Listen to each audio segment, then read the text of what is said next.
네, 시청자 여러분 안녕하십니까. 세상을 바꾸는 시민 언론 민들레 그리고 뉴탐사가 함께하는 이슈톡의 시간입니다.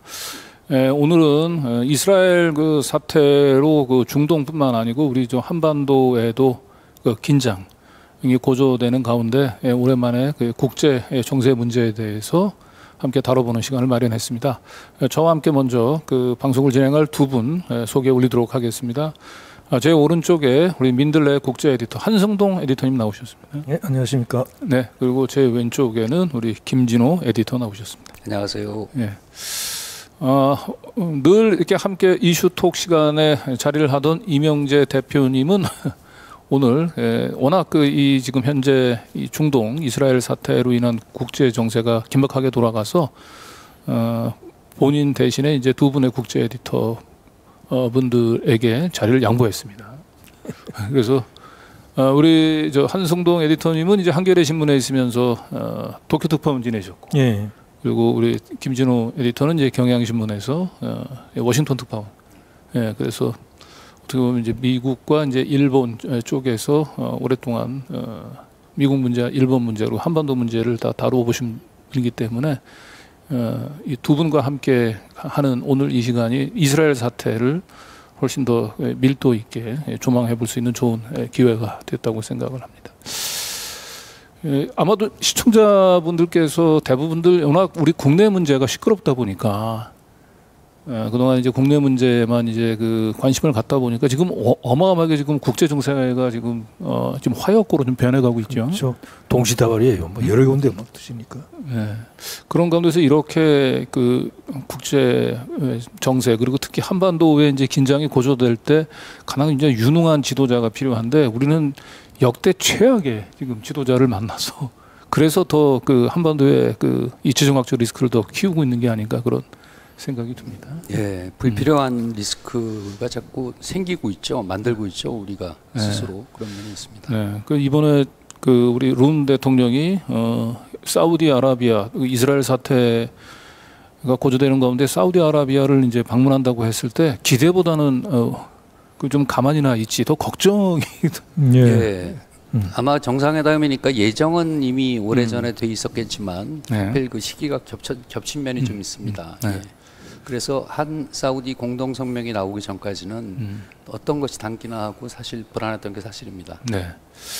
자 이제 본격적으로 한번 좀 이스라엘 지금 현재 사태 어떻게 진행되는지 한번 살펴볼 텐데 대부분 이제 국내 언론들이 이스라엘의 이제 그 관점에서 이번에 이제 하마스의 이제 공격으로 초래된 이제 중동의 긴장을 다루고 있는데 지금 이 국내 언론들이 이렇게 그 미국 이게 서구 언론 서구 시각에서 이 사태를 바라보고 있는 부분들에 대해서 굉장히 큰 좀 충격을 준 발언이 나왔죠. 그 이스라엘 유엔 사무총장의 발언인데요. 예. 네, 우리 이제 김준호 에디터께서 이 유엔 사무총장의 최근 이 발언의 이제 의미를 쭉 짚으셨는데 한번 내용 좀 소개 좀 부탁드립니다. 예. 저 그 헤드라인을 약간 좀 예. 세게 좀 달았는데 네. 하필이면 그 유엔 생일에 유엔 데이였거든요. 10월 24일. 네. 기억하시는지 모르지만 제가 성장기에 한 20년 동안은 오나라가 유엔 데이를 공휴일로 했었습니다. 네. 학교를 안 가는 날이었죠. 기념 우표도 나오고 그랬던 걸로 기억이 돼요. 예. 예. 하필 유엔 데이 날 유엔의 안방 뉴욕 유엔 본부의 안보리 회의에서 유엔 사무총장이 이제 뭐 어쨌든 세속의 교황으로까지 불리지 않습니까? 네네. 세계 정부의 어떤 사령탑인데 그분이 이제 지금의 중동 사태에 대해서 의견을 피력하신 걸 두고 곧바로 이스라엘 유엔 주재 대사, 그 이스라엘 외교부 장관이 아주 원색적으로 대응을 했어요. 아주 과하게 대응했어. 그 얘기를 일단 기사로 소개를 했고 좀 더 얘기를 하면서 그 이후 상황, 그 다음날 상황까지 한번 연결해서 말씀을 드리겠습니다. 좀 어떤 사무총장이 어떤 발언을 했는지 조금 더 한번 구체적으로 한번 좀 살펴볼까요? 여기? 예, 위에 있는 그 상자에 있는 말이 사무총장이 말씀하신 그에 요약을 한 건데 하마스의 공격이 진공 상태에서 일어난 게 아니라는 점을 인식하는 게 중요하다. 팔레스타인 주민들이 56년 동안 숨막히는 점령을 받아왔다. 이 56년은 이집트와의 이제 3차 중동 전쟁에서 가자 이후를 말하는 것 같습니다. 숨막히는 점령을 받아왔다. 팔레스타인 주민의 환란이 하마스의 끔찍한 공격을 정당화하지는 않는다. 하마스 공격이 잘못됐다는 건 분명히 지적을 하셨죠. 그러나 팔레스타인 주민들이 그로 인해 집단 처벌을 받아서는 안 된다. 이스라엘의 공습은 국제적 인도주의법의 명백한 위반이다. 이렇게 말씀을 하셨습니다. 네. 예. 저 구테우스 사무총장인데 구테우스 사무총장은 이제 어느 나라 출신이요? 포르투갈 분이시죠. 네. 예, 우리 반기문 그 사무총장 후임으로 맡고 계신 분입니다. 네, 그러니까 굳이 이 하마스 또는 뭐 팔레스타인의 편을 일방적으로 뭐 드는 뭐 그런 쪽에 계신 분은 아니라는 거죠. 그렇죠. 이 발언 그 요약한 내용에서도 네. 하마스의 그 공격이 잘못됐다. 민간인 공격한 건 잘못된 거 아닙니까? 어찌됐건 간에. 그 군인을 공격한 그 공격이 아니었죠. 네. 그 점은 분명히 비난을 하시고 그러나 그로 인해서 전부 다 모든 팔레스타인 주민이 처벌을 받으면 안 된다 이런 말씀이셨죠. 요 유엔 사무총장의 좀 발언들이 국내 언론들에 좀 비중 있게 소개됐는지 좀 궁금하네요. 국내 언론에서 뭐 공방식으로 그 보도들이 많이 된 것 같습니다. 네. 사무총장이 이렇게 말했더니 이스라엘이 이렇게 반박했다 이렇게만 다뤘는데 저는 이 문제를 이게 하필 아까 모두에 말씀드렸지만 이게 유엔 데이에 일어난 일이고 유엔의 권위, 유엔 안보리의 기능이 무력화된 지는 꽤 오래됐지만 그 이 상징적인 날에 상징적인 어떤 유엔의 사령탑이 이런 모욕을 당해도 되는 것인가 이런 생각이 좀 들어서 그런 또 이게 유엔 데이라는 게 그 유엔이라는 기구가 설립된 날을 축하하는 게 아니라 의미가 있습니다. 어떤 의미가 있냐면은 유엔 헌장이 그 탄생한 날을 유엔 데이로 지정을 했어요.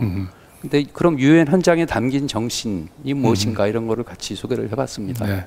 저는 이스라엘 사태를 그냥 하마스의 일방적인 그 공격으로 초래된 사태로 바라보는 한 이 평화적인 그 해결이 어렵고 결국은 이 사무총장의 얘기는 그 하마스의 공격이 그 불러온 그 원인을 제공하게 된 누적되어 왔던 이 중동 그 긴장의 원인들을 균형 있게 보고 어느 한쪽의 입장에 서기보다는 그래서 그렇습니다. 예. 그러한 이제 이 국제적인 그 조정 노력이 좀 필요하다 이제 그런 점을 강조한 것 같은데. 예, 그렇습니다. 이 구테우스 사무총장의 발언에 대해서 주 유엔 이스라엘 대사가 아주 맹비난을 퍼붓는데. 어떤 내용인지 한번 보겠습니다. 이게 안보리 회의 중에 나온 얘기인데 그 회의가 진행되는 중에 이스라엘 대사 길라드 에르단 대사와 엘리 코헨 이스라엘 그 외교부 장관이 동시에 그 곧장인젠 X 계정에 그 글을 올렸어요. SG라고 표현을 하나요, 그냥?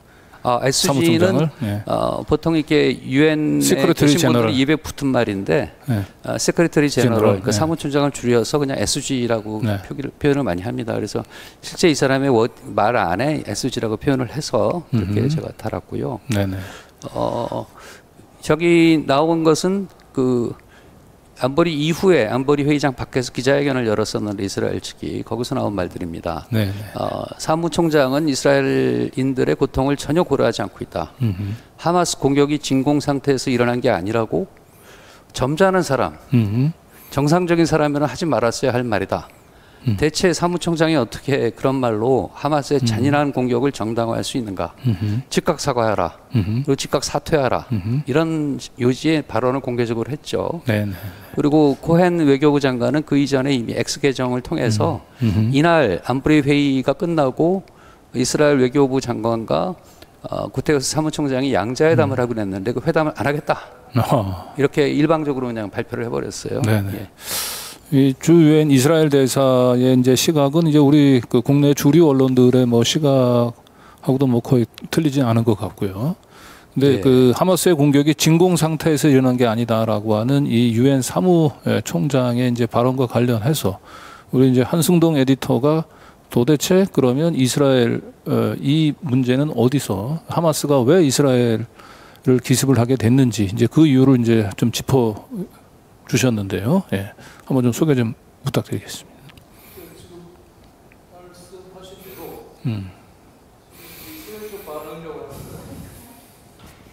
이스라엘 쪽 반응이라고 하는 건 완전히 이제 과거 전사를 완전히 빼버린 얘기거든요. 그러니까 하마스가 왜 저런 행동을 하는가에 대한 이해나 그 전제를 완전히 없애버리고 지금 현재 일어난 일만 가지고 따지니까 이거는 완전히 하마스 일방적인 가해자가 돼버리고 이스라엘 피해자가 되는데, 물론 이제 하마스가 그 민간인을 대상으로 공격하고 인질을 잡고 한 거는 분명히 전쟁 범죄고 그거는 이제 정당화될 수는 없지만, 그러나 하마스가 왜 그렇게 할 수밖에 없었느냐 하는 데 대한 이해가 없이는 이스라엘 문제를 역시 이해할 수 없거든요.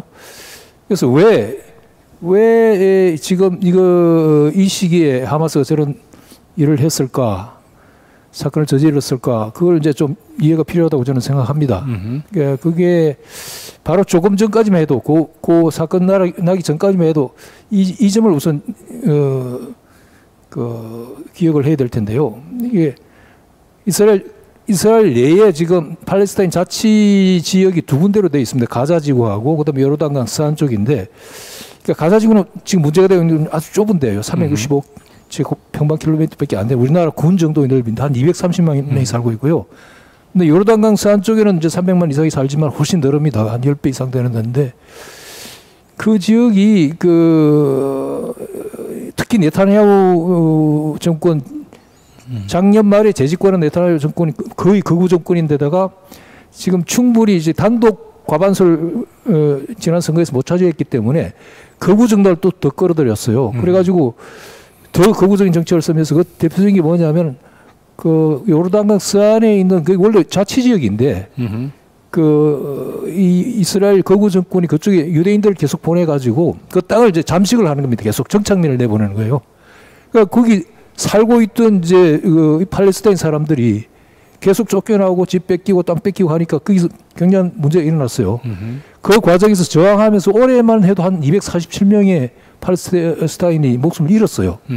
그런데도 이제 이게 일방적으로 그 항의나 이런 걸 묵살하고 이스라엘 네타냐후 정권이 계속 강행을 하니까 거기에 대한 불만이 있었고, 그다음에 가자 지구 내에서도 평균 실업률이 한 46%가 된다고 그래요. 근데 젊은 사람들은 35살 이하, 15살 이상, 한창 젊은 일할 나이 청년층은 뭐 실업률 59%라고 하니까 우선 살기가 힘들고, 그래서 네타냐후 재집권이 이번 네타냐후는 1995년부터 시작해서 이번 6번째 집권이에요. 네.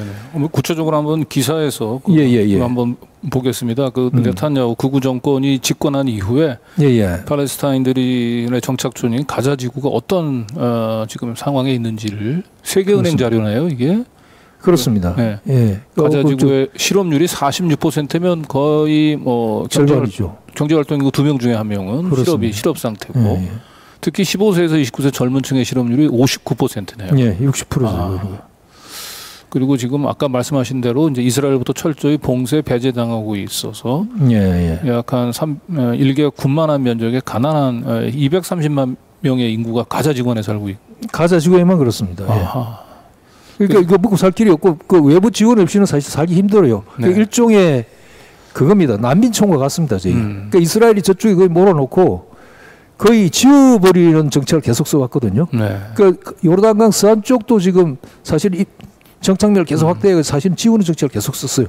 이번에 하마스가 이렇게 대응한 것은 그에 대한 저항이라고 직접적으로는 저항이라고 할 수 있어요. 그러니까 가자 지구는 뭐 거의 지금 이미 참혹한 상황, 실업률이 지금 50%. 그런데 지금 이제 더 많은 인구 팔레스타인들이 살고 있는 이 요르단강 서안 지구, 이제 그쪽에 지금 이제 그 네타냐후가 그 이스라엘 주민들을 거의 강제적으로 입식 이주라고 얘기합니다. 그렇습니다. 정착민 확대 정책이죠. 그러면서 점점 이제 팔레스타인 정착민들의 기회를 좀 앗아가고 있는 거죠. 이제. 그렇습니다. 거기에다가 또 한 가지는 기사를 한번 이렇게 좀 띄워주시면 좋을 것 같은데, 이 두 번째 그 기사가 요르단강 서안 지구의 상황을 두 번째는 이제 그 네타냐후 이스라엘 국내 정치 상황입니다. 네타냐후가 그 96년부터 집권을 했는데 몇 차례에 걸쳐서 5번 집권하다가 2021년인가 쫓겨났어요. 왜냐하면 그 부정부패 의혹 때문에 일단 쫓겨났다가 작년 말에 다시 재집권을 했는데 그때 이제 단독으로 정권 수립 불가능할 정도로 이제 다수당이긴 하나 과반수를 못 얻었기 때문에 이제 극우 정당을 끌어들여 가지고 정권을 구성했는데 이 극우 정당이 정말 굉장해요. 극우 정당이 그 정창민 그 확대 정책을 노골적으로 추진하는 그건 국제적으로 그건 불법입니다. 국제적으로 불법으로 돼 있고 유엔도 불법으로 규정했는데도 불구하고 계속 해왔거든요. 네. 그 전에는 좀 눈치를 보고 했지만 이번 눈치도 안 보고 막 그냥 밀고 나가니까 네. 네타냐후가 지금 그걸 제지할 수가 없어요. 그리고 네타냐후 스스로가 지금 국내 사법 개혁이나 이런 문제 때문에 정치적으로 좀 몰려 있는 상황이긴 해요. 그렇기 때문에 그 극우 정책을 제지할 수 없이 그냥 계속 밀고 나간 겁니다. 네. 그래서 이렇게 국내적으로는 이제 네탄야후가 이제 그 극우 정당하고 연합을 하면서 이제 자신의 이제 정치적인 입지를 위해서 팔레스타인 그 주민들을 이제 차별 배제하는 정책들을 좀 심화시키면서 긴장을 이미 고장시켜 왔고 고조시켜 왔고 또 대외적으로는 그 이스라엘이 이러한 그 주변 국가들하고의 이제 그 이 팔레스타인 그렇죠. 동맹들을 맺으면서 또 외교적으로도 점점 고립시켜가는 가운데서 그게 이제 미국하고 같이 한 건데요. 미국이 이제 중동에서 한 발 빼면서 그 이스라엘과 적대적인 관계에 있던 아랍 국가들하고 이제 화해 내지는 국교 정상을 시켜가지고 안정시키려고 했어요. 그런데 그 이번 그 사건이 난 10월 7일 그 고주가 그 전에는 이제 2020년에 그 아브라함 협정이라고 그래가지고 바레인하고 저기 아랍 UAE하고 그다음에 거기 모로코 수단까지 해가지고 이제 국교 정상을 시켰어요. 근데 그쪽 나라들은 이제 작은 나라고 큰 영향이 없습니다. 근데 결정적인 거는 사우디아라비아거든요. 사우디아라비아하고 그 주에 그 정상화해서 뭔가를 발표하게 돼 있었다고 그래요. 그 주가 이제 10월 7일이 이제 기습 공격을 감행한 날인데 일설에는 10월 6일이 옛날에 중동 제4차 전쟁 때 그게 10월 6일이었고 그다음에 그것보다는 사우디하고 이렇게 그 국교 정상을 해버리면은 일종의 우리 그 시세말로 그 팔레스타인은 낙동과 오리알이 되는 신세가 되는 거예요. 그러니까 완전히 이스라엘 쪽으로 이제 흔적도 없이 스며들게 되는 그런 위기 상황이니까 그런 완전히 2등 국민, 3등 국민에다가 먹고 살기도 힘든 상태로 그냥 가는 거예요. 그러니까 이거 안 된다. 우리를 이런 식으로 완전히 배제하고 그다음에 완전히 팔레스타인 죽이기 정책을 더 이상 우리는 못 가지 않겠다고 사건을 저지른 겁니다. 의도적으로. 예, 그거 한번 기사를 한번 다시 띄워주시면 이제 마지막으로 그 왜 하마스의 공격이 시작됐는지를 이제 보여주는 세 번째 단락인데요.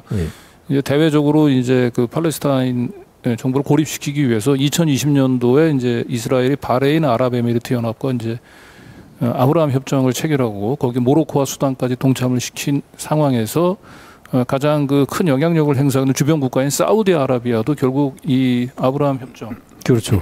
에 이제 그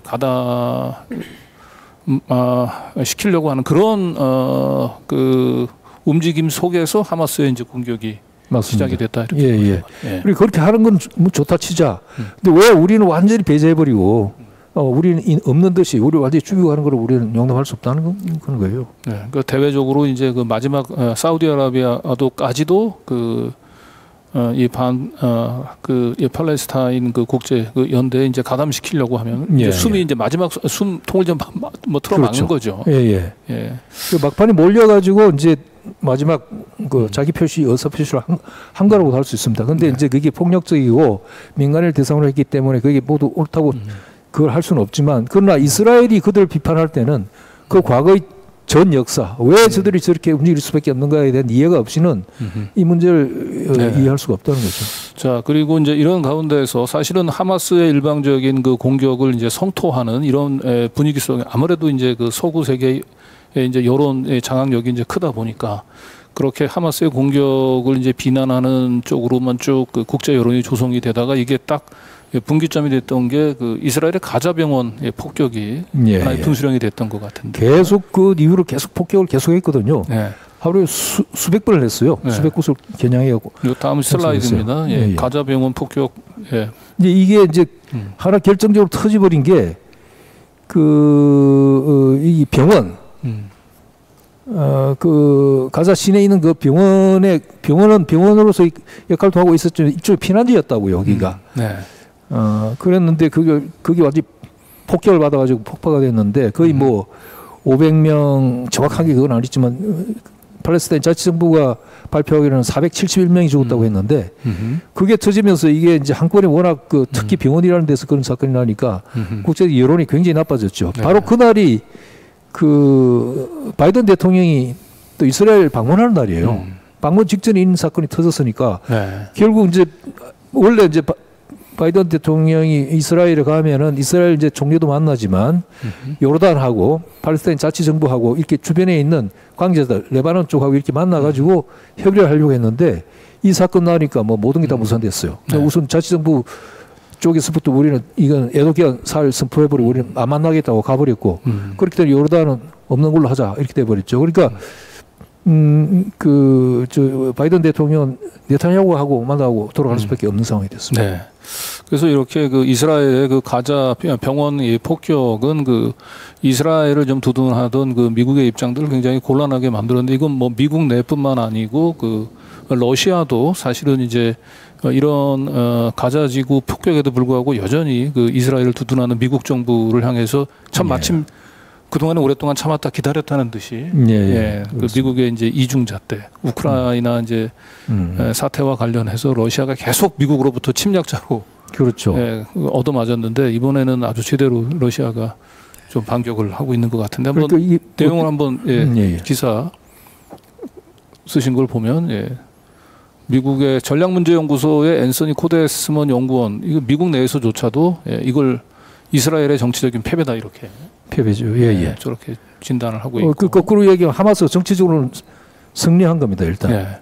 그래서 이제 유엔에서 저 가자지구 폭격을 계기로 해서 군사적 충돌 중단을 촉구하는 결의안을 채택하려고 했는데 미국이 이 시도를 갖다가 막아버린 거죠. 그러니까요. 이게 참 명분이 없는 일입니다. 우선 많은 인명사고가 났는데도 불구하고 그 전투 중단 일단은 그 정전 쪽으로 가자는 그 결의안을 부결시켰어요. 아무리 생각해도 명분이 없죠. 명분이 없잖아요. 그러자 이제 그 세 번째 보면 이제 러시아의 유엔 주재 대사가 이런 위선과 이중 기준에 대해서 이제 강하게 비판을 했고 그 이후로 러시아와 이제 중국뿐만 아니고 이른바 글로벌 사우스라고 얘기하는 게 이제 흔히 우리 얘기하는 뭐 제3 세력들 얘기하는 그렇지. 개도국이죠. 개도국들. 개도국 대다수 국가들이 지금 이제 그 미국에 지금 등을 돌리는 계기가 미국과 이스라엘에 등을 돌리는 계기가 되고 있는 것 같아요. 안 좋죠. 여론이 돌아섰다고도 할 수 있습니다. 그래서 지금 현재 이스라엘 사태가 이렇게 지금 미국과 이스라엘의 그 이런 이중성 그리고 일방적으로 하마스를 이제 그 공격 비난하는 것으로는 이 중동 그 분쟁이 이제 해결될 수 없다라고 하는 부분들이 이미 국제 여론이 형성돼가고 있는데 우리 국내 언론들만 봐서는 이제 이런 그 여론 흐름의 그를 제대로 읽기가 좀 어려워요. 그렇습니다. 자, 우리는 아무래도 미국 특히 미국 쪽 그 매체들의 영향을 그 무비판적으로 그냥 받아들이는 것 같아요. 우리가 그런 한계를 갖고는 있다고 하지만 잘 가려서 비판적으로 봐야 되는데 그냥 미국 편을 드는 거죠. 결과적으로 보면 미국 편 들고 그다음에 우리나라 사람들이 그 기독교 정서라고 그럴까요? 사실은 유대교는 기독교하고 좀 다른데 우리나라 사람들은 이스라엘은 그 동정이라고 그럴까 이게 엄청나잖아요. 거의 절대적이죠. 자, 이런 가운데서 우리 또 김진호 에디터가 지금 이제 이스라엘 사태와 관련해서 그 주변 국가, 중동 주변 국가들은 지금 어떤 동향을 보이고 있는지를 좀 분석을 하셨는데요. 요 다음 슬라이드입니다. 지난 21일 날 그 이번 사태 이후에 이집트 정부가 이제 제안을 해서 카이로에서 그 평화 정상회의가 열렸습니다. 이번 사태 평화적 방안을 모색해 보자고 열렸는데 이 회의가 하루 만에 끝났지만 그나마 어떠한 공동 성명도 도출하지 못하고 끝났습니다. 그러니까 각자 할 말하고 그냥 다 헤어졌는데 그 이면에서 이 평화를 주창하고 회의를 주최한 이집트조차 얼마나 그 팔레스타인 주민들에 대해서 가혹한지 그런 이면을 좀 헤쳐보고 싶어서 그걸 했습니다. 단순히 평화 정상회의라는 외교 이벤트에 관심을 두기보다는 그날 이제 이 가자 지구가 직사각형처럼 돼 있지 않습니까? 맨 위에 한번 요 지도를 한번 보면서 그 다음 슬라이드에 지도를 보시면은 맨 위쪽에 있는 거기 에레츠 검문소라고 저건 이스라엘군의 검문소입니다. 맨 위쪽에 맨 위에 그 직사각형 변 중간쯤에 있지 않습니까? 네. 그리고 맨 밑에 보면은 라파라고 이제 영어로 써 있는데 거기가 이제 이집트와의 통로예요. 그러니까 가자지구 전체가 왼쪽은 바다에 있고 오른쪽은 이스라엘이 철책을 쳐놨고 출구가 두 개인데 에레츠는 이스라엘군이 하는 검문소다 보니까 팔레스타인 주민들이 다닐 수가 없죠.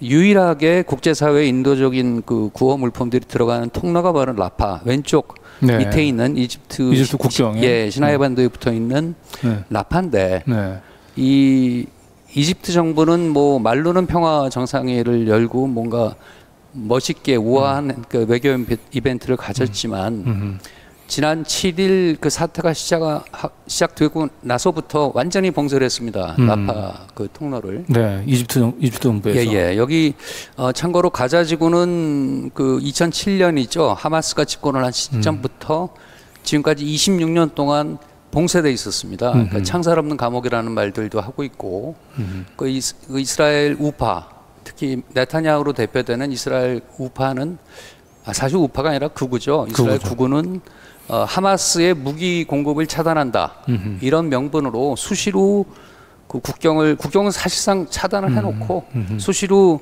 수도물 끊고 전기 끊고 뭐 구호물품 들어가는 것도 막았고요. 2011년쯤에는 하다 라파 통로가 안 열리니까 그 국제 구호 단체들이 그 배로 구호선으로 구호물품을 가자 지구에 전달하려고 했는데 그걸 또 폭격을 해가지고 포격을 해서 또 침몰시킨 적도 있었어요. 네. 그런데 죄송합니다. 이번 사태가 터지니까 더더욱 그 구호 물품이 필요하지 않겠습니까? 그렇겠죠. 일단 병원들 같은 경우에는 물과 뭐 의약품도 의약품이죠. 아주 기본적으로 전기가 끊겼기 때문에 전력이 끊겼기 때문에 수술하는데 필요한 어떤 최소한의 에너지도 없어요. 그걸 이제 연료로 이제 그 휘발유나 이런 원유로 휘발유로 이렇게 해나왔는데 그 연료 공급마저 이제는 안 되니까 절실한 상황입니다. 그런 상황에서 계속 닫고 있었습니다.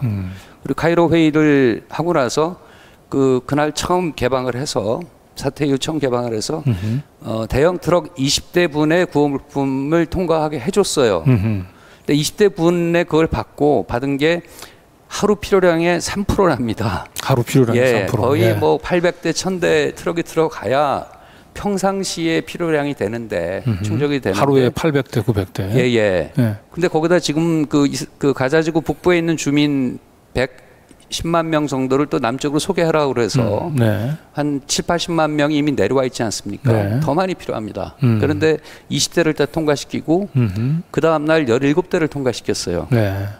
그 이집트 입장에서는 이스라엘 그 사태로 인한 그 난민들이 이제 본인 국경을 넘어서 이제 자국으로 넘어오는 맞습니다. 그 부담을 다 일방적으로 떠안는 기는 좀 부담스럽다라고 하는 걸 그렇죠. 표시한 거네요.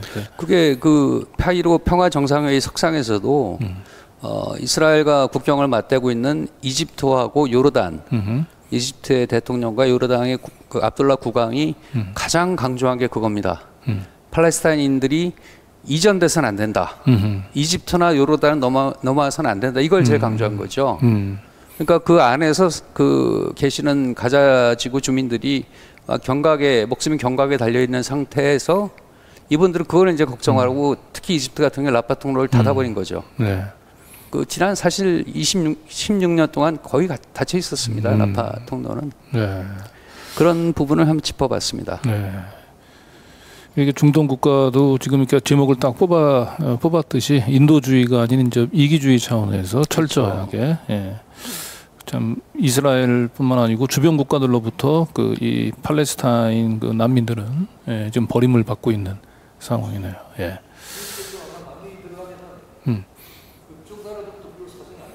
안 좋으니까 그 정권이 위태로워지니까 한사코 막는 거예요. 같은 아랍 국가들조차도. 자, 그리고 이제 지금 이스라엘 사태와 관련해서 이제 미국의 한번 이 정치 구도를 한번 좀 살펴보도록 하죠. 지금 이제 이 이스라엘 문제 사태 문제 해결은 그 이제 바이든의 이제 그 재선 고지하고도 뭐 자연스럽게 이제 연결된 아주 굉장히 핵심적인 이제 이슈로 좀 떠올랐습니다. 예. 근데 이제 이 바이든은 이스라엘 전폭 지지 카드를 꺼내든 것 같죠. 예. 그렇습니다. 아무래도 이제 그 보수 성향의 이제 그 유권자들을 좀 겨냥한 행보가 아닌가 싶습니다. 예.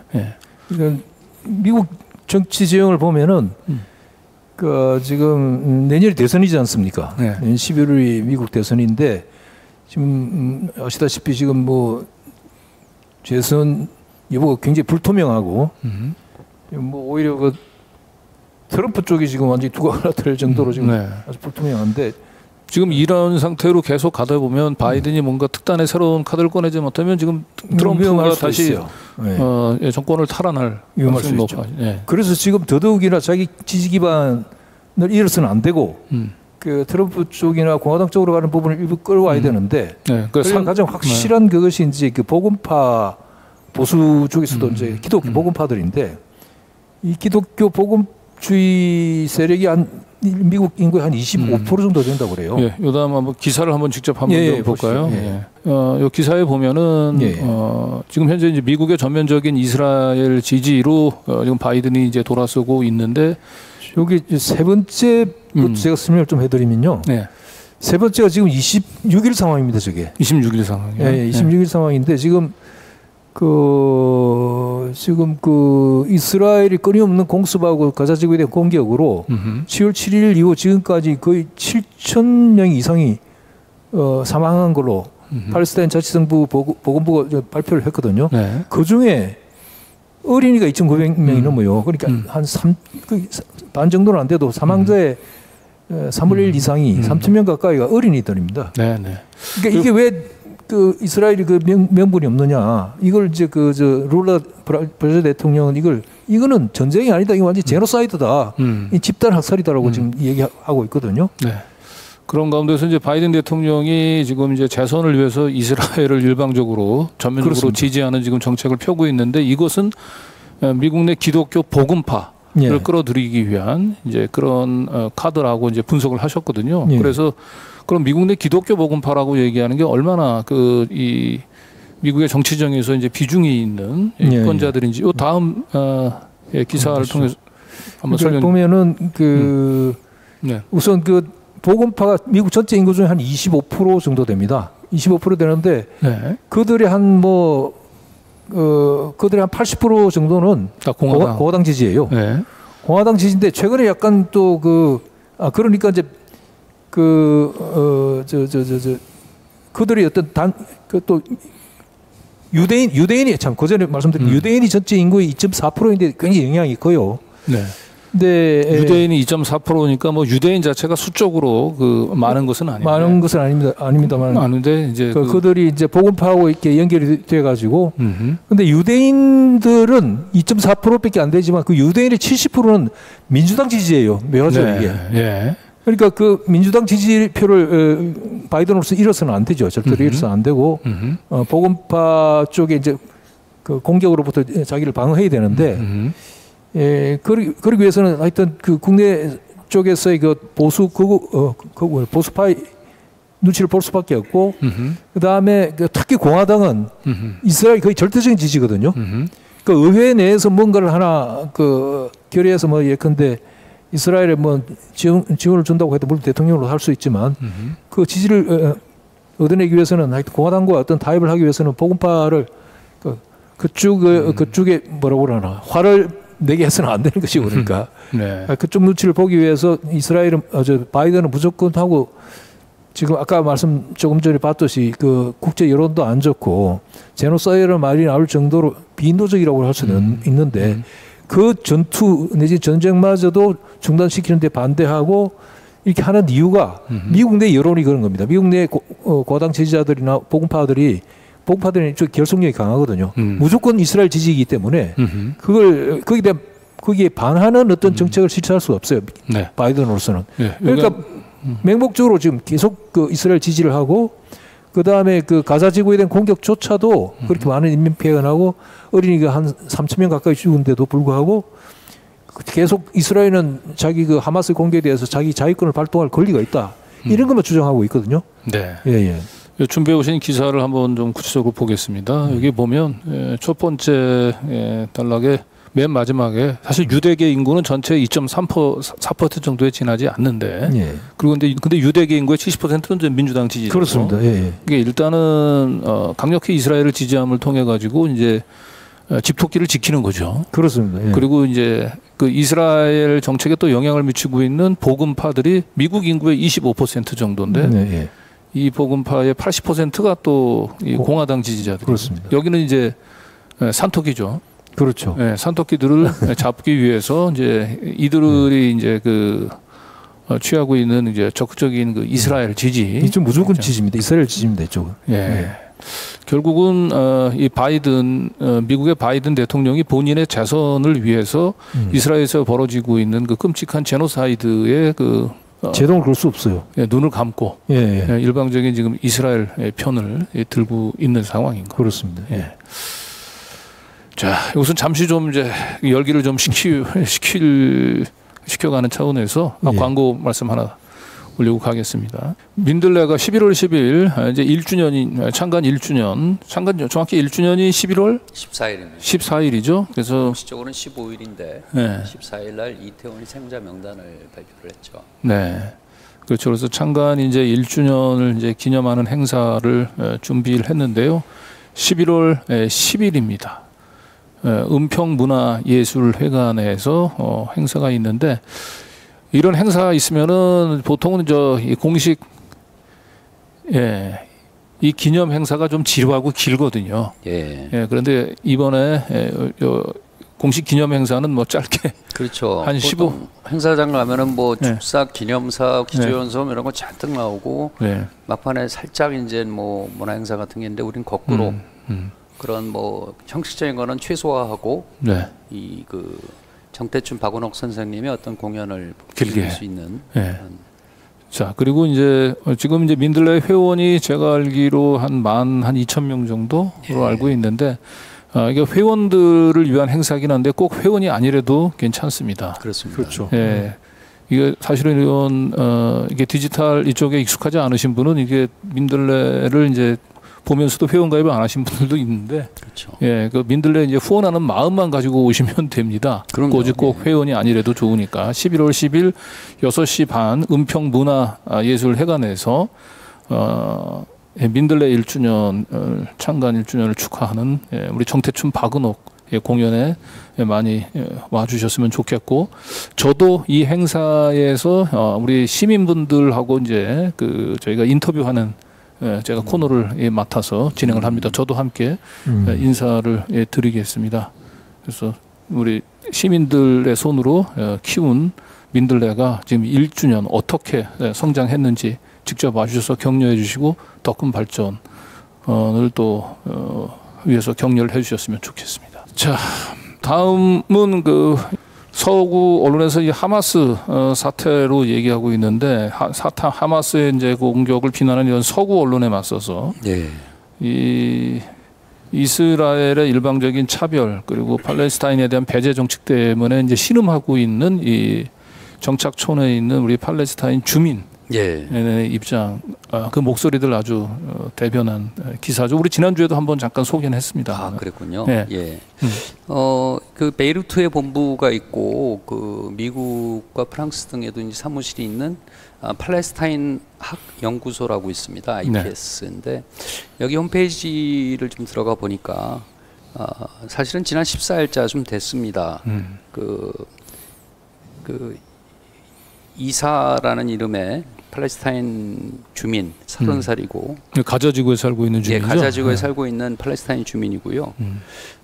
이분이 그 세계인을 상대로 헬로우 월드 뭐 이런 인사로 시작을 해서 편지를 썼습니다. 자기의 인생도 얘기를 하고 이분은 아주 운이 좋아서 번인편으로는 아주 운이 행운을 2번이나 얻은 사람이에요. 한 번은 영국 외무성에서 주는 영국 외교부가 주는 쉐브닝 장학금을 받아서 영국 워워크 대학에서 이제 경영학 석사를 했습니다. 그리고 영국 내 잡을 오퍼를 많이 받았는데 자기 뿌리가 있는 가자지구로 돌아가겠다고 결심을 해서 와서 팔레스타인 아까 말씀하신 한승동 에디터께서 말씀하신 것처럼 특히 청년들이 거의 대부분 60%가 지금 실업이라고 해요. 근데 그 청년들의 어떤 일자리를 찾아주는 그렇게 해서 청년들의 능력을 증진시키고 또 자업과 연결시켜주는 이런 일을 하고 있습니다. 근데 이분이 이제 편지를 보낸 그 내용인데 네. 우리가 이제 그 이 주민 가자 주민들이 처한 현실을 뭐 학자나 아니, 저널리스트나 이렇게 전해서 듣는 걸러서 듣는 게 아니라 그대로 육성을 들을 수 있구나. 그래서 이제 소개를 했고요. 네, 요 청년이 다음 슬라이드를 한번 보여주시죠. 예. 예. 저 내용은 이제 편지의 마지막 대목입니다. 마지막 대목. 제가 맨 밑에 보면은 발신인을 미개한 인간 짐승이라고 이렇게 자신을 표현했는데 네. 인간 짐승이라는 표현은 이스라엘 국방부 장관이죠. 요아부 길라딘 그 국방부 장관이 이번 사태 이후에 모든 전기와 물과 그 식품과 모든 걸 끊으면서 완전 봉쇄에 다시 들어가고 공습을 시작을 하면서 그들은 인간이 아니다. 인간 짐승이다. 이런 식으로 휴먼 애니멀이라고 표현을 했어요.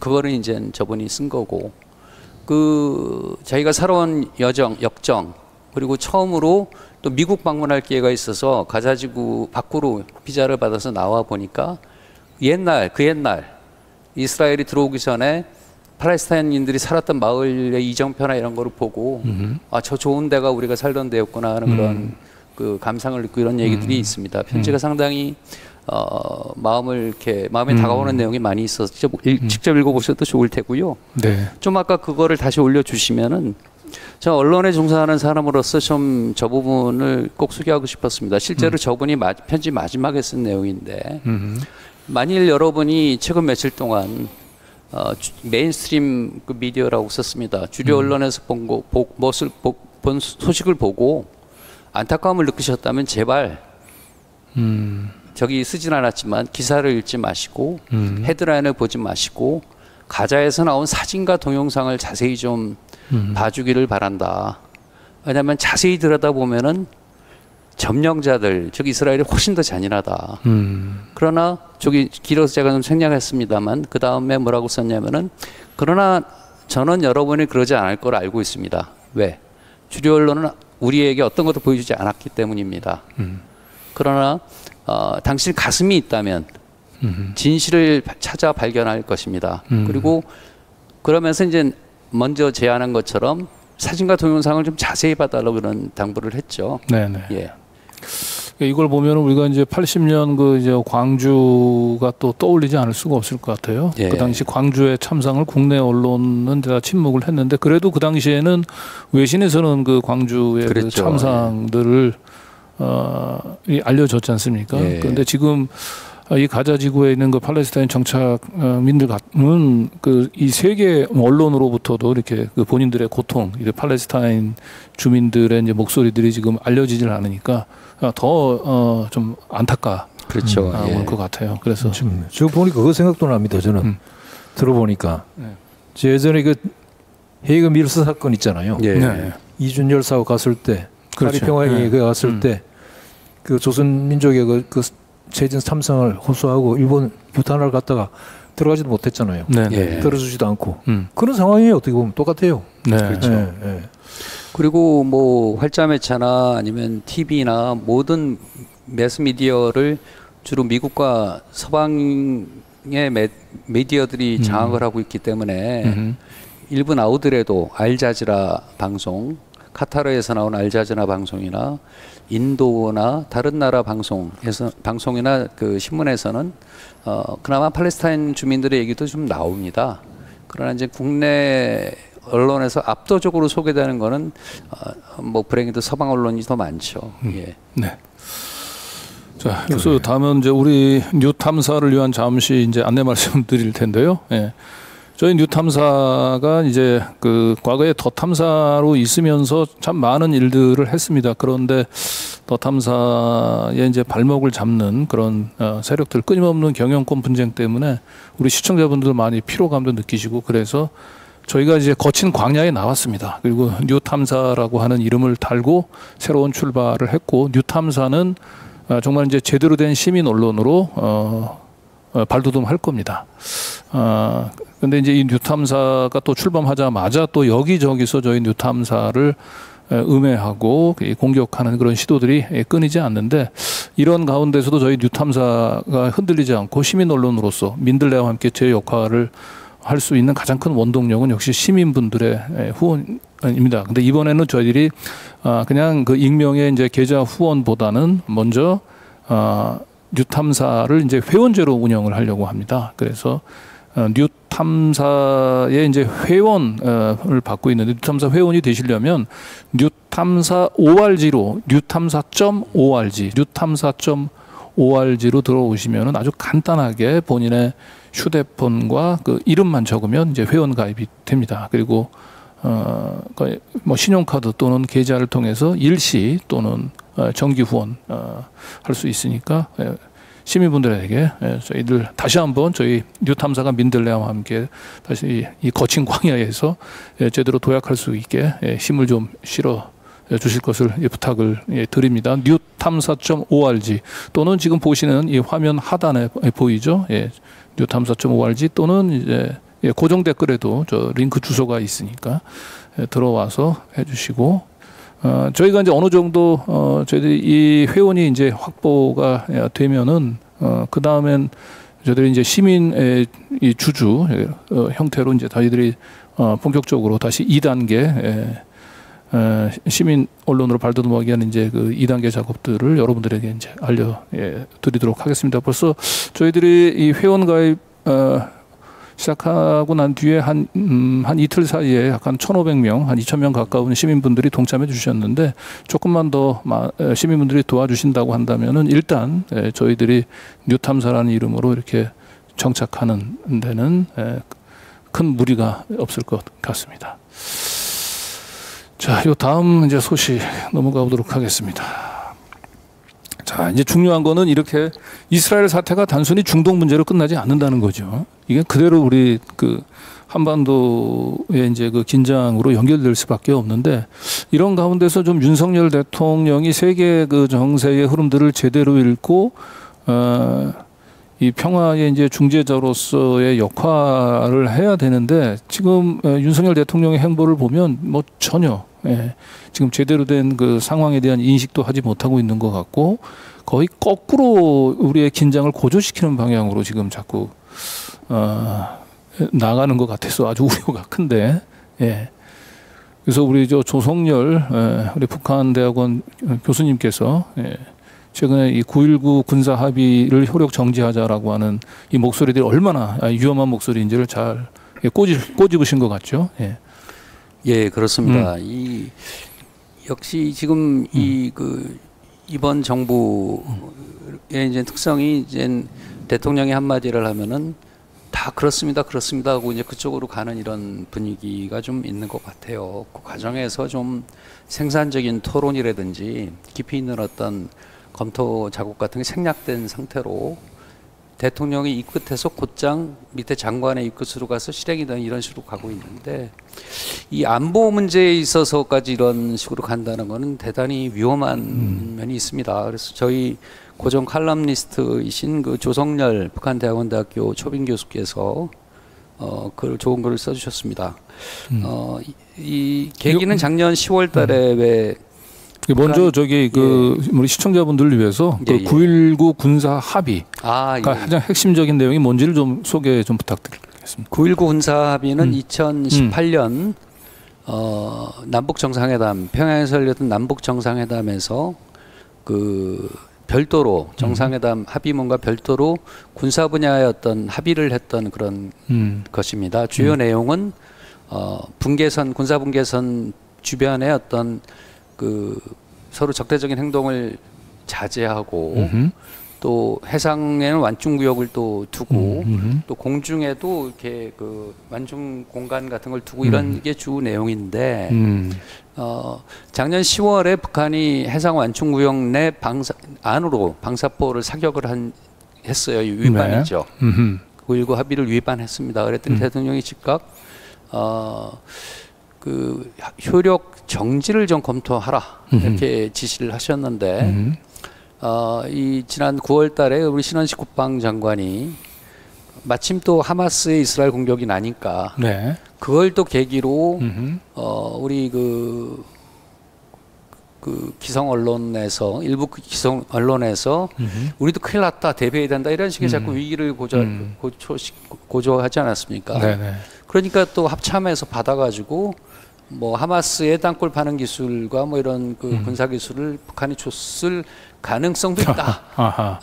가능성도 부인할 수 없다. 네. 그런 식의 이제 저걸 했는데 사실은 그 하마스라는 어떤 그 정확한 그 하마스가 이제 정파가 있고 정치 그룹이 있고 무장 그룹이 있는데 무장 그룹이 15,000명에서 17,000명 정도로 추산들을 하는 것 같아요. 정확한 숫자를 발표하는 조직은 아니니까. 그리고 북한 하나의 국가 아닙니까? 1991년도에 우리와 같이 유엔에 가입한 유엔 회원국이고 네네. 그 비교 대상이 되지가 않죠. 네네. 그리고 하마스가 발사한 미사일은 말이 미사일이지 많은 경우에 이렇게 그 어른 한 2명이 들고 갈 수 있는 크기의 조그만 소형 미사일입니다. 대부분의 경우.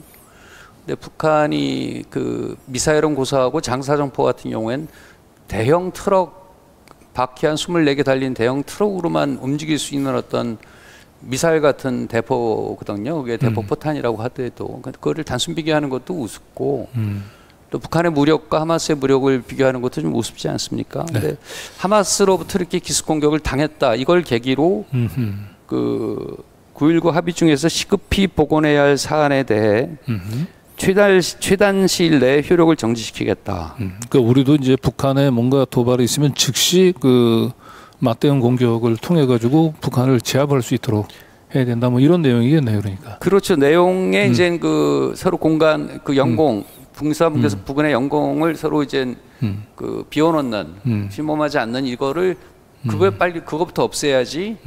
북한이 그 도발을 할 경우에 그 즉각 우리가 그 감지를 할 수 있다 이런 논리인데. 그러니까 이제 9.19 군사 합의는 이제 우발적인 이제 그 충돌이 그 전쟁으로 이제 확전되는 것들을 그렇죠. 이제 막기 예. 위한 것인데 예. 거꾸로 여기는 이제 우발적인 충돌이 그 더이 이 확전.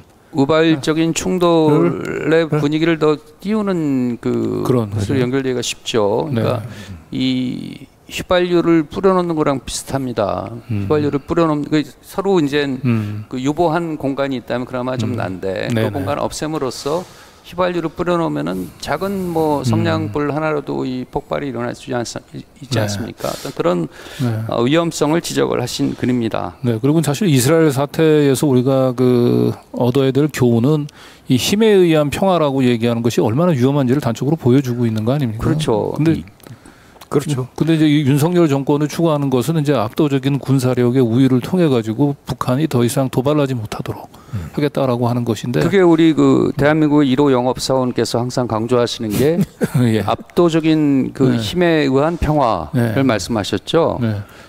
그거를 완벽하게 구현한 국가가 이스라엘 아니었습니까? 예. 아이언돔으로 가자 지구에서 아무리 그 하마스가 미사일 쏴도 우리는 다 막는다. 이러고 상당히 그 안심을 하고 있었던 거죠. 어떻게 보면은. 그렇죠. 자만하고 있었죠. 예. 자만을 하고 있었던데 그걸 구현한 그 꿈을 실행한 나라가 이제 네타냐후 총리의 이스라엘인데 맞습니다. 그 힘에 의한 평화의 실체가 뭐냐? 그 9.19 군사 합의를 예를 들어서 말씀을 드리면은 2018년도에 이제 그 남북 간에 합의를 한 이후에 북한이 위반을 했어요. 17번이나 위반을 했습니다. 근데 문재인 정부에서 단 2건 위반을 했고 15건은 윤석열 정부에서 했습니다. 네. 이게 무슨 말인가요? 힘에 의한 평화를 강조하는 그 정권에서 더 많이 이제 도발을 하게 된 거죠. 그만큼 또 윤석열 정부 취임 이후에 우리가 한미 동맹, 한미 그 연합훈련, 한미일 훈련 이런 군사적인 어떤 대행을 중심으로 힘에 의한 평화를 얘기했지 않습니까? 네. 자, 우리가 9.19 군사 합의가 실제로 우리 한반도 그 긴장 완화에 얼마나 큰 도움이 됐는지 우리 이 조 교수님이 실질적인 데이터를 제시하셨어요. 한번 살펴보면은요. 북한의 대남 침투 국지 도발 일지인데 예, 이게 1950년대부터 2022년까지 쭉 보면은 국지 도발 건수가 제일 많았던 게 1960년대 60년대죠. 327건. 그러다가 이제 93건, 60건, 156건으로 줄어들다가 2000년도 225건, 그리고 예. 2010에서 2018년도에 237건으로 올라갔는데 예. 예, 9.19 군사 합의가 2018년도에 이루어지죠. 예, 그렇죠. 2018년 9월이니까 네. 그 이후 2019년부터 이제 나온 수치가 저겁니다. 네. 그러면 2020년, 2022년 각 한 건씩 제외하게 그렇죠. 되면 예. 거의 북한의 이제 도발이 적어진 거죠. 적어진 예. 거네요. 예. 자, 뭐 다행히 저는 제 그 아들이 요 그 9.19 군사 합의가 있고 난 이후에 아, 그때 예, 좀 제 아들은 뭐 전방에서 근무하긴 했습니다만은 걱정 없이 지냈어요. 이 군사 합의 때문에 너희들은 뭐 할 일이 있냐 내가 이런 얘기 할 정도로 그랬었는데 요즘에 참 아들을 이 군에 보낸 부모님들은 정말 끔찍할 것 같아요. 네, 그렇죠. 불안할 것 같습니다. 무슨 일이 일어날지 정말. 네. 워싱턴 근무할 때 미국 분들한테 그 아주 인상을 받았던 대목 중에 하나가 어떤 정치인이건 간에 대통령은 물론 뭐 하원 의원, 상원 의원 누구건 간에 가장 무겁게 입에 무겁게 말하는 대목이 바로 그겁니다. 우리나라의 젊은이들을 네. 위험 지역에 보내는 거에 대한 어떤 그 책임과 그 미안함과 이거는 거의 그냥 그 골수에 사무쳐 있다시피 이렇게 나오는 얘기들이에요. 함부로 보내지 않겠다. 우리 젊은이들 그런 얘기를 하는데 이거는 어떻게 일국의 어떤 그 우리 그 헌법상 그 평화와 통일에 대한 어떤 책무를 지고 있는 대통령이 이런 합의 같은 거 없애버리고 빨리 없애라 얘기하니까 국방부 장관은 가급적 빨리 속도가 중요합니까? 네. 예, 그런 게 좀 안타까웠습니다. 네. 요 다음 순서는 지금 사실은 이제 그 한반도 주변 그 국제 정세가 그 마치 그 서구 그 주변 열강들에 의해서 그 국토가 간간히 찍히고 그리고 항상 이 전쟁의 이제 그 화약고로 변해갔었던 그런 이제 구한말을 지금 연상시키고 있지 않습니까? 그렇습니다. 예. 그리고 이렇게 이제 힘든 그리고 격변한 이런 국제 정세 속에서는 정말 무엇보다도 유능한 지도자 역할이 중요한데 예. 구한말 때도 그렇고 지금도 그렇고 우리는 역대 최악의 지금 지도자를 만나서 좀 더 불안감이 좀 커지고 있는 것 같은데 굉장히 위험한 시기인 것 같습니다. 네, 우리 한승동 에디터가 그래서 이 한미일 최근에 그 우리 룬 대통령이 그 강조하고 있는 이 한미일 동맹, 1905년 체제의 부활, 이 부분라고 이렇게 연관을 지어서 분석을 하셨습니다. 1905년 체제라고 하는 게 이 핵심은 그겁니다. 1905년은 이제 럴 전쟁이 끝나는 해예요. 그해 7월에 럴 전쟁 포츠담 협상인가 그 평화 조약인가 그거 되기도 전에 이제 가스라테프트 밀약이 이제 7월달에 맺어지거든요. 가스라테프트 밀약이라고 하는 거는 이제 일본을 조선에게 주는 대신에 미국의 필리핀 지배에 대해서 서로 이제 보장해주기로 하는 그거거든요. 근데 그렇게 해서 이제 일본이 조선을 완전히 이제 차지해도 좋다 하고 허가를 받은 겁니다. 그 전에 1894년부터 1895년에 청일전쟁이 일어납니다. 청일전쟁에서 일본이 딴 게 뭐냐 하면은 대만입니다. 그러니까 일본 제국의 시작 출발점이라는 것은 그 오키나와를 갖고 그 오키나와 작은 땅이에요. 그러니까 대만과 조선을 말해서 복속시키면서 이제 일본 제국이 시작되는 겁니다.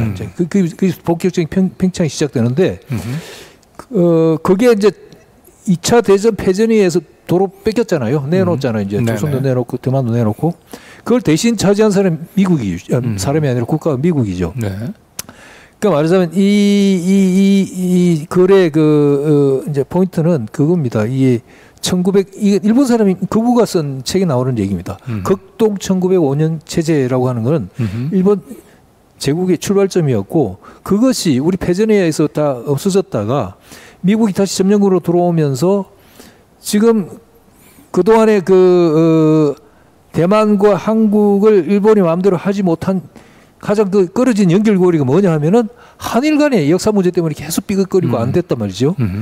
그 한미 동맹이 되고 근데 미일 동맹은 돼도 한일 동맹은 안 되지 않습니까? 네. 그러니까 삼각 동맹이면 한미일 삼각 동맹이 돼야 되는데 동맹을 붙일 수 없는 이유가 한일이 끊어져 있기 때문이에요. 근데 윤석열 정권이 들어오면서 그걸 완전 접합시킨 겁니다. 다시 접합시키고 사실상 접합시킨 거죠. 네. 그러니까 모든 과거사를 다 돌려버리고 이미 우리는 따지지 않겠다고 그러고 일본이 요구하는 조건대로 다 들어줬잖아요. 그래서 비로소 한일 간의 연결고리가 생기면서 사실상 그 지난 88 캠프 데이비드에서 한미일 정상회담한 그거는 그걸 공식 선언한 거다.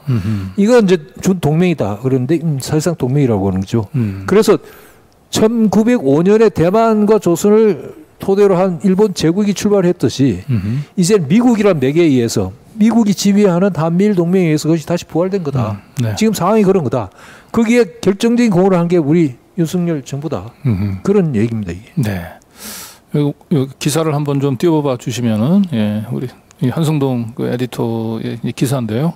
예. 그러니까 1895년 이제 청일 전쟁으로 일본이 대만을 점령하게 되고 1905년 러일 전쟁으로 사실상 이제 조선을 복속시키게 되고 이 일본의 이제 그 조선 지배를 이제 그 정당화했던 게 이제 그 유명한 이제 카스라 부타 밀약인데 이제 이 1905년 체제가 이제 전후에는 다시 이제 미일 동맹이라고 하는 형태로 다시 살아나고 있다라고 하는 건데 이런 가운데서 이런 열강들의 그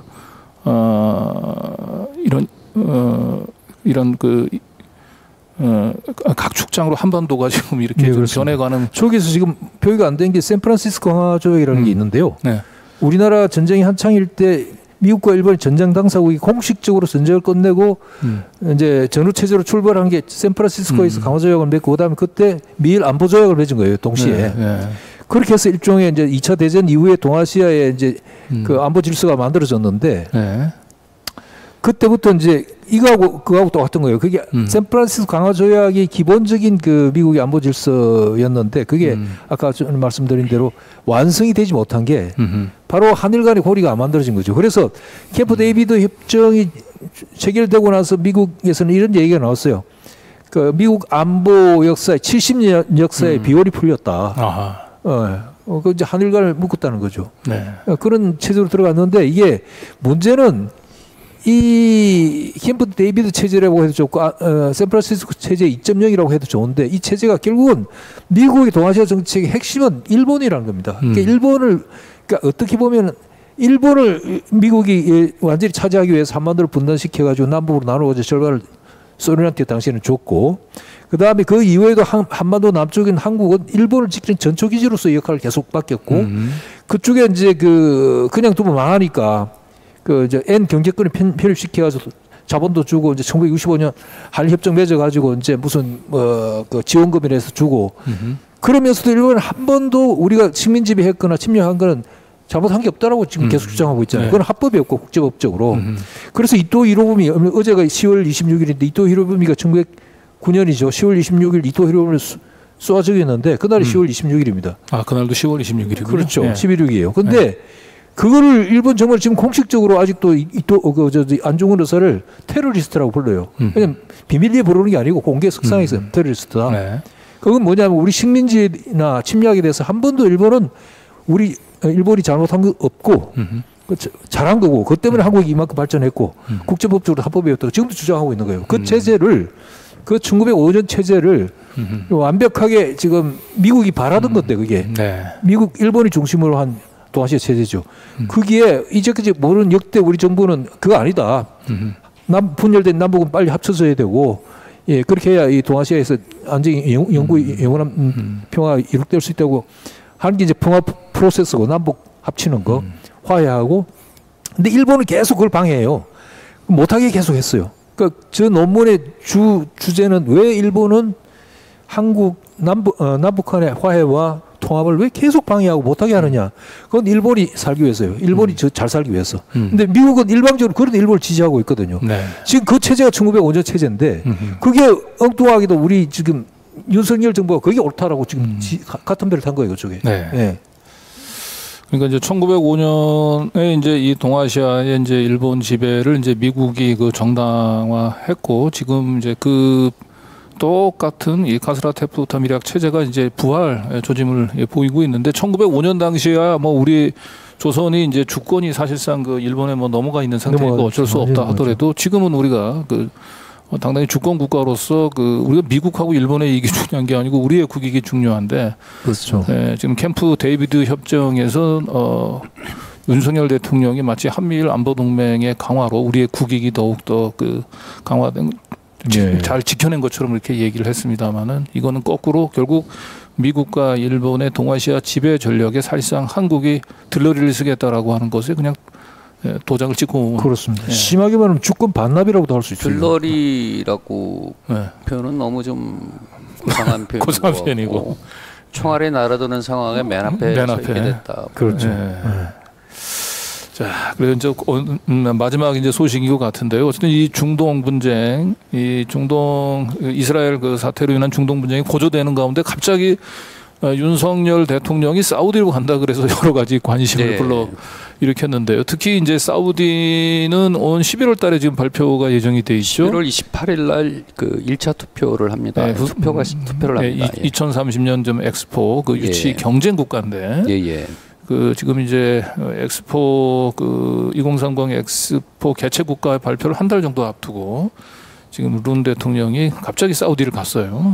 그래서 도대체 그 사우디에서 어떤 대화를 나눴고 뭘 얻었고 뭘 줬는지 여러 가지 이제 관측들이 나오고 있는데, 그거 한번 마지막으로 우리 김진호 에디터 설명 들어보시겠어요? 이번 그 사우디 방문 결과 한국과 사우디가 발표한 공동 성명을 보면은 44개 조항으로 돼 있어요. 무슨 법전처럼 상당히 내용이 긴데, 사실은 대부분 경제적인 그 경제 협력 부분을 많이 다루고 있고, 그 현재 중동 정세에 대해서는 아주 원칙적인 얘기들만 했습니다.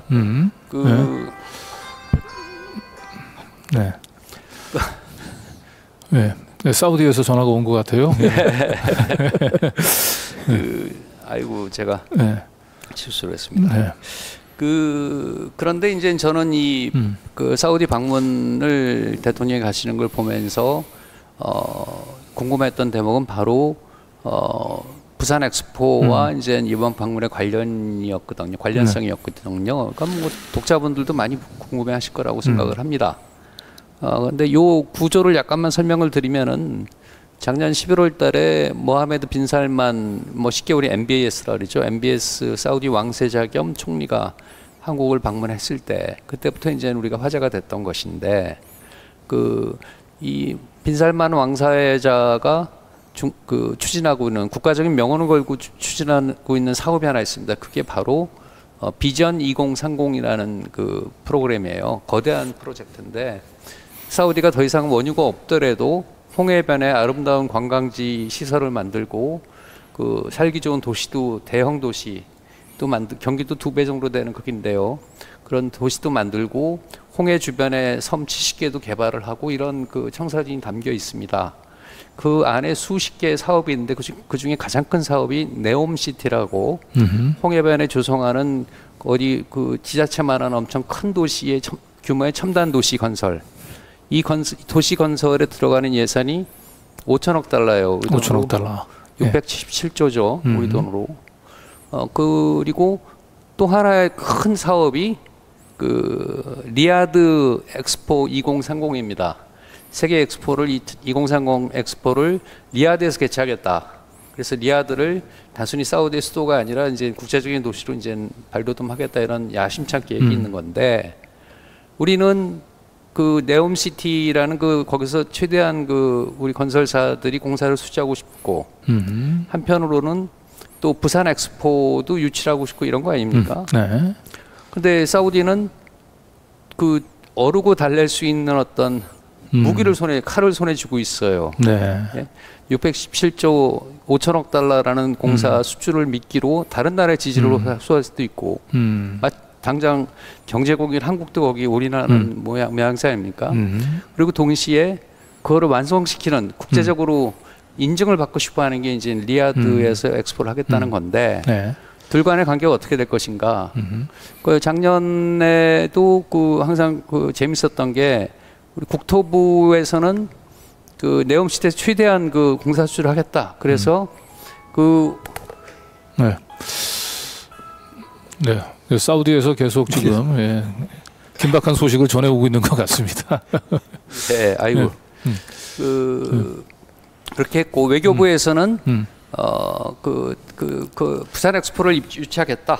그래서 엑스포는 원래 산업자원부가 주부 부처거든요. 거기랑 같이 원팀을 만들고 네. 그래서 각기 따로 놀았었어요.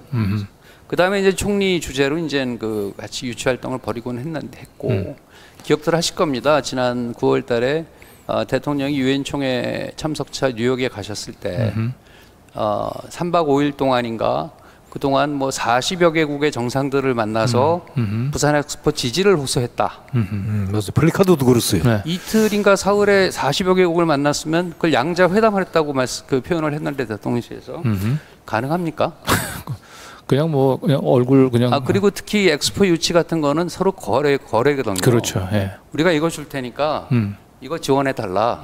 근데 그 40여 개국을 이틀 동안 그게 네. 그렇게 복잡한 우리 네. 거래를 할 수 있는 시간이 됐을까요? 예, 눈도장 그 찍을 시간도 없었을 것 같아요. 그거는 예, 잠깐 만나서 수많은 인사하고 뭐 악수, 예. 노룩 악수죠 말 악수하고 그대로. 그러는 예. 건데 예. 그게 상당히 불안하죠.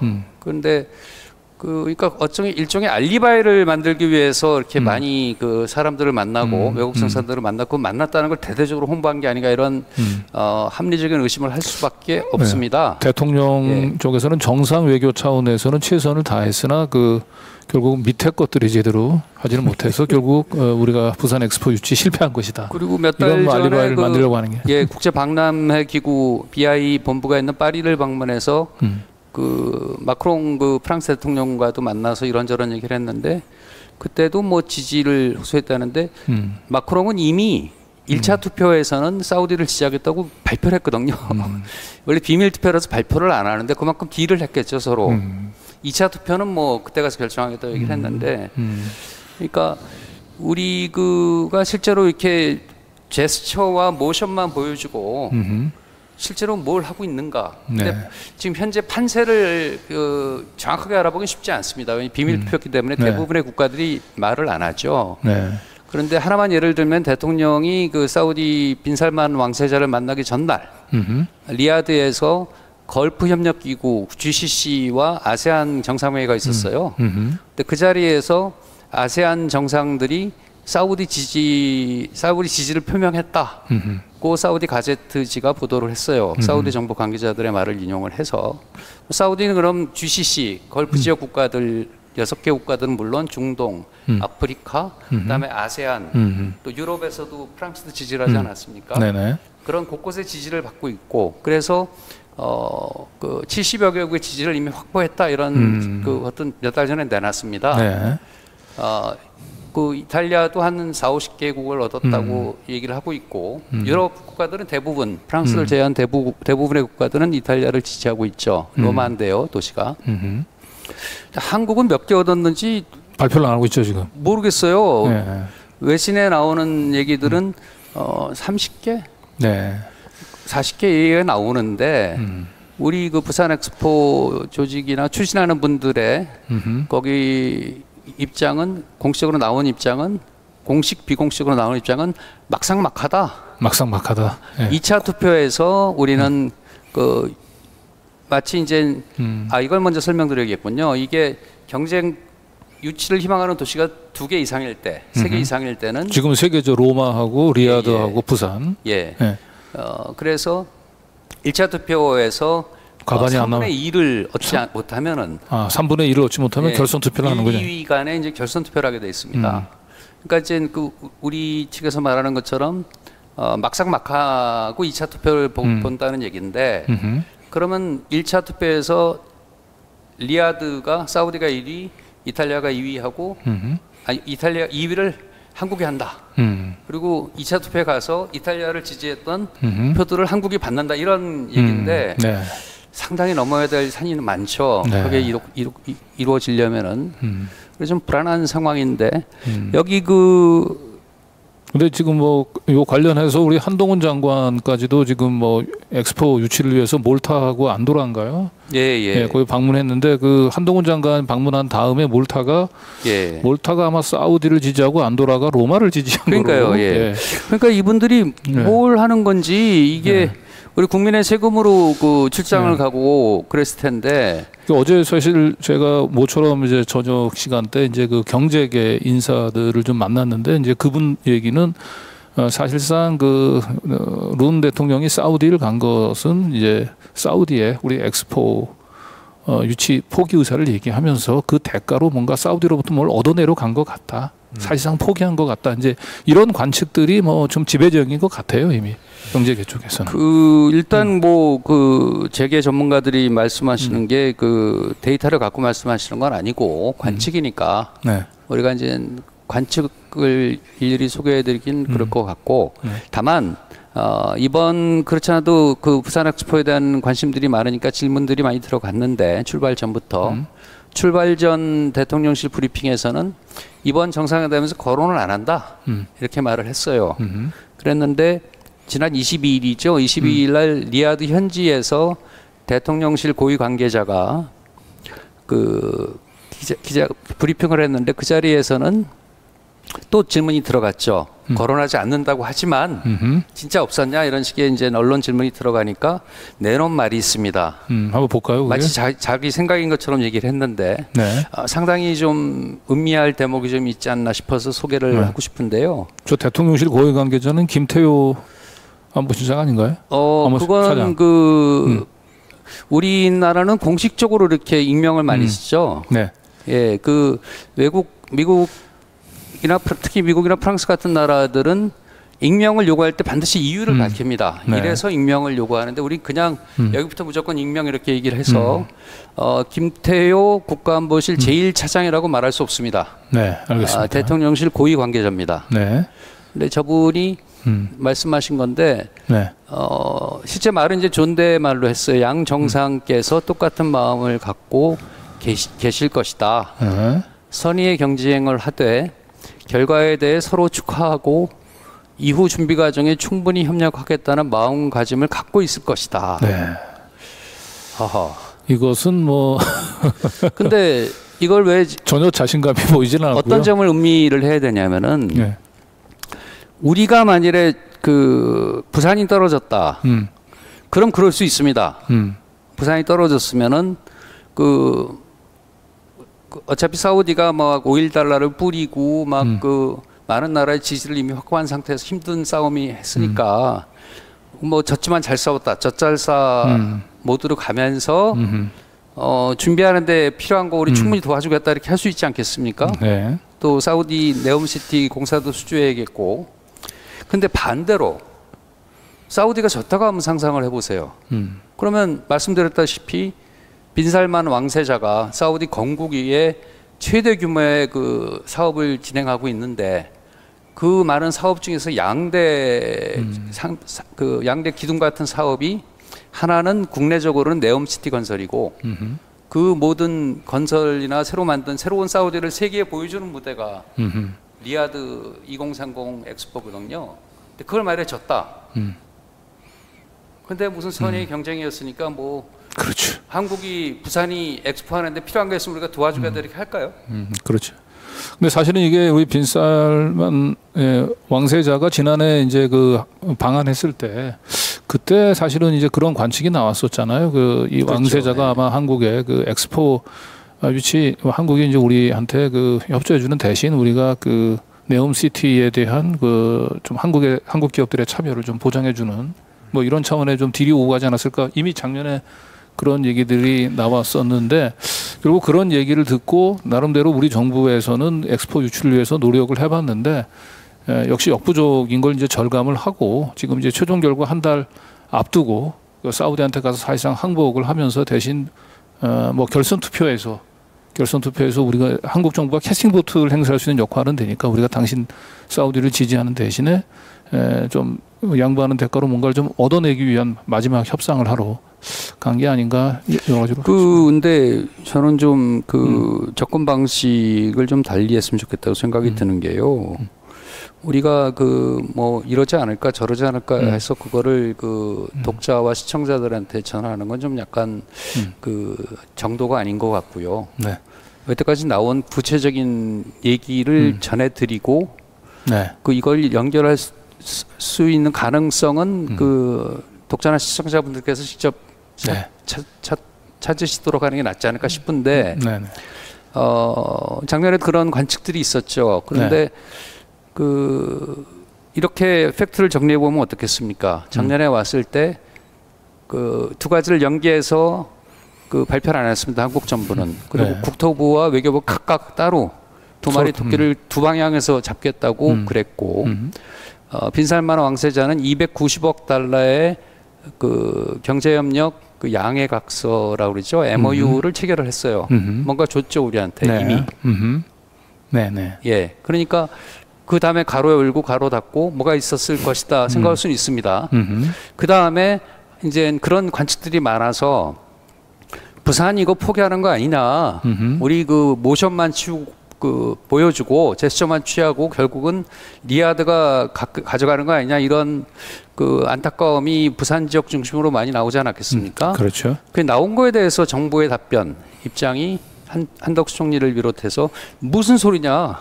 우리 열심히 뛰고 있다 이렇게 강조를 했어요. 그 클라이막스가 이제 9월 25일 날 유엔 총회 차 뉴욕에 가신 그 대통령께서 그 40여 개국 정상들에게 지지를 당부했다. 이거를 대서특필을 하게 했고 유도를 했고 그랬죠.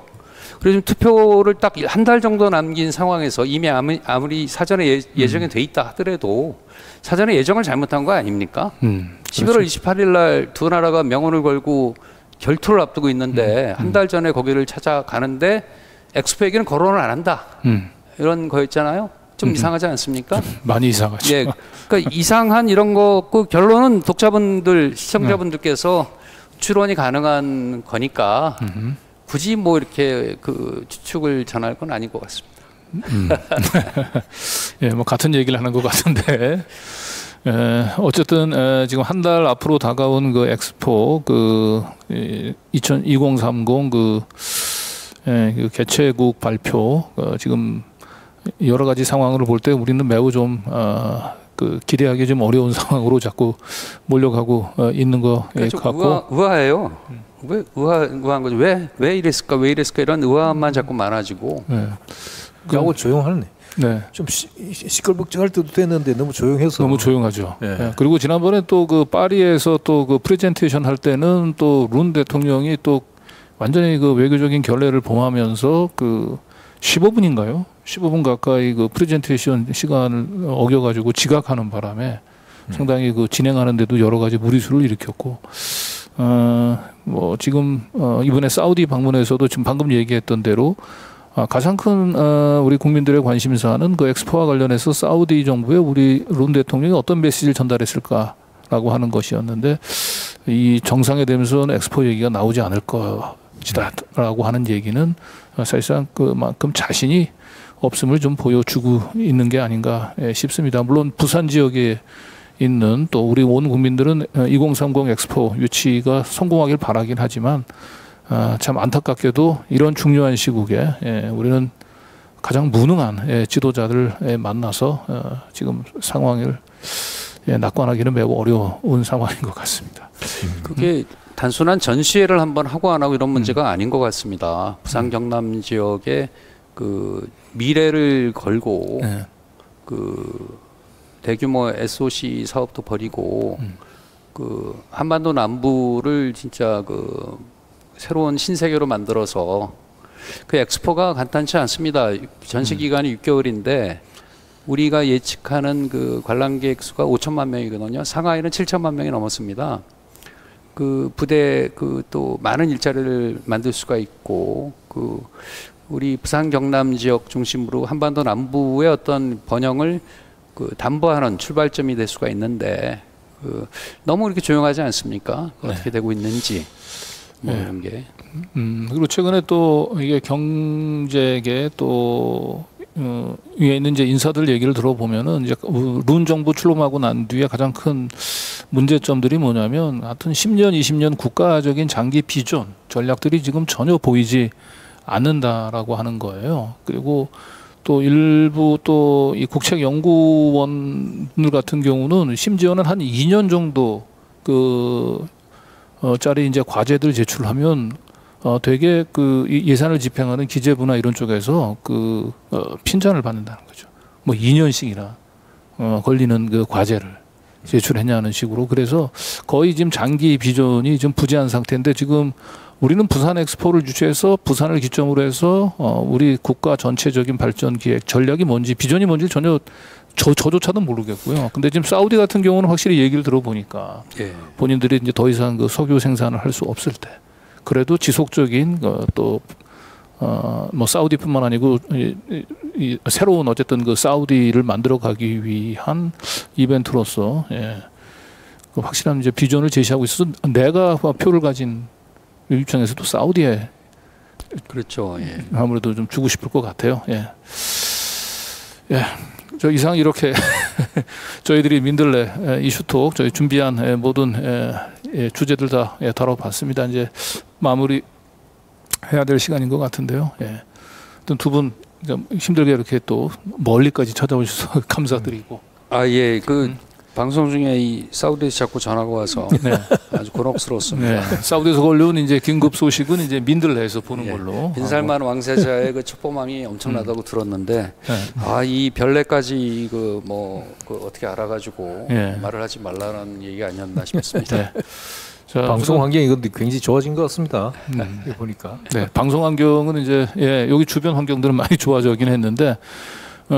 저희 어쨌든 새로운 출발을 한 뉴탐사 이제 2주 됐고요. 이제 11월 10일 날 우리 민들레는 또 이제 창간 1주년을 맞아서 또 기념식도 갖습니다. 우리 민들레와 뉴탐사가 또 새롭게 이제 협업을 하는 시기로 접어들고 있는데요.